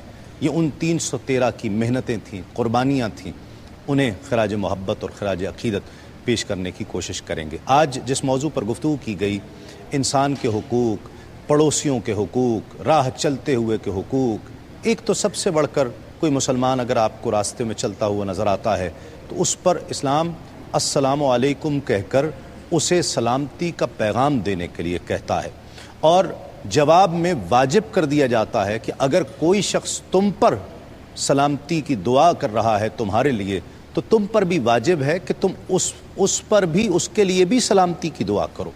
یہ تو ایک مسلمان کا مسلمان پر حق ہے، آپ اسے جانتے ہیں یا نہیں جانتے، ایک انسان کا حق ہے، وہ کسی بھی مذہب سے تعلق رکھتا ہے، کسی بھی فرقے سے تعلق رکھتا ہے، اس کی عزت، اس کی آبرو، اس کی توقیر، اس کی تکریم بحیثیت انسان کرنا یہ بھی انسان پر لازم قرار دیا گیا ہے۔ سرکار دو عالم صلی اللہ علیہ وآلہ وسلم کی یہ جب حدیث پاک پڑھتا ہوں تو فخر ہونے لگتا ہے۔ بہت ساری ایسی چیزیں ہیں کہ جو آپ کو شکر کی جانب لے آتی ہیں کہ اللہ کا شکر ہے کہ ہم کس نبی کے غلام ہیں، کس دین سے تعلق رکھنے والے ہیں۔ صحابہ کے ساتھ آقا علیہ الصلوۃ والسلام تشریف لے جا رہے تھے، ایک بہت تیز چل رہے تھے، حضور بھی صحابہ بھی پیچھے تیز چل رہے تھے. ایک شخص سفید داڑھی والا اور سفید بالوں والا جو بہت ضعیف بھی تھا، چھڑی پکڑے ہوئے بہت آہستہ آہستہ چل رہا تھا. جب آقا علیہ الصلوۃ والسلام اس کے بہت قریب گزرے، وہ آگے جا رہا تھا، جب بہت قریب گزرے تو آقا علیہ الصلوۃ والسلام نے اپنی رفتار آہستہ کر دی. جب حضور نے اپنی رفتار آہستہ کی تو صحابہ نے بھی اپنی رفتار آہستہ کر دی. وہ شخص تھوڑا سا آگے جا کے کہیں مڑ گیا، آقا علیہ الصلوۃ والسلام پھر تیز ہو گئے، صحابہ تیز ہو گئے. جب منزل پر پہنچے تو صحابہ نے عرض کی کہ یا رسول اللہ، ہم تیز چل رہے تھے لیکن ہم نے دیکھا اچانک آپ نے اپنی رفتار کم کر دی، ہم نے بھی رفتار کم کر دی، ایسا کیوں ہوا؟ آقا علیہ الصلوۃ والسلام نے فرمایا کہ تم نے دیکھا نہیں تھا کہ ایک سفید داڑھی والا بوڑھا شخص وہاں گزر رہا تھا، اگر ہم تیزی سے چلتے ہوئے اسے کراس کر جاتے تو اسے اپنے بڑھاپے کا احساس ہوتا، اسے اپنے ضعف کا احساس ہوتا، تو میں اس کے بڑھاپے کے احساس اور یہ اپنے ضعف کا احساس ہوتا، اس سے میں اسے بچانا چاہتا تھا. صحابہ نے عرض کی کہ یا رسول اللہ، لیکن وہ شخص جس کو آپ نے اس کے ضعف کے احساس سے بچایا وہ تو مسلمان ہی نہیں ہے. آقا علیہ الصلوۃ والسلام نے فرمایا انسان تو ہے نا. انسان کی عزت، انسان کی توقیر، بحیثیت انسان ہمیں اپنے رویے تبدیل کرنے ہوں گے. جس طرح ذکر کیا گیا، وہ مغرب میں رہنے والے لوگ ایون باتھ روم ایٹیکیٹس نہیں جانتے ہیں کہ پاکی کیا ہوتی ہے، یہ پاکی کا تصور کیا ہے، طہارت کا تصور کیا ہے، لیکن اس کے باوجود وہ اخلاق میں ایک دوسرے کے ساتھ جس طرح کا رویہ رکھتے ہیں وہ تمام اسلام کی تعلیمات ہیں. ہمیں ان رویوں پر نظر ثانی کرنا ہوگا. جہاں ہمیں یہ بتایا گیا ہے کہ کسی مسلمان بھائی کو دیکھ کر مسکرا دینا بھی صدقہ ہے، مسکراہٹیں عام کیجیے، ایک دوسرے کو دیکھ کر مسکرائیے، اور مسکرانے سے ایک اچھی لہر، خوشی کی لہر چلتی ہے انسان کے جسم سے اور دوسرے جسم تک پہنچتی ہے اور خوشی کی لہر بن کر پہنچتی ہے. کل انشاءاللہ ایک مرتبہ پھر آپ سے اسی پروگرام رحمت سحر میں صبح ملاقات ہوگی. ابھی کچھ ہی دیر بعد ARY ڈیجیٹل پر پروگرام عالم اور عالم میں آپ سے ملاقات ہوگی. تو اس وقت تک کے لیے اپنے میزبان تسلیم احمد صابری کو اجازت دیجیے. تسلیمات. روزوں کی بہاریں ہیں، خوشیوں کی قطاریں ہیں، اس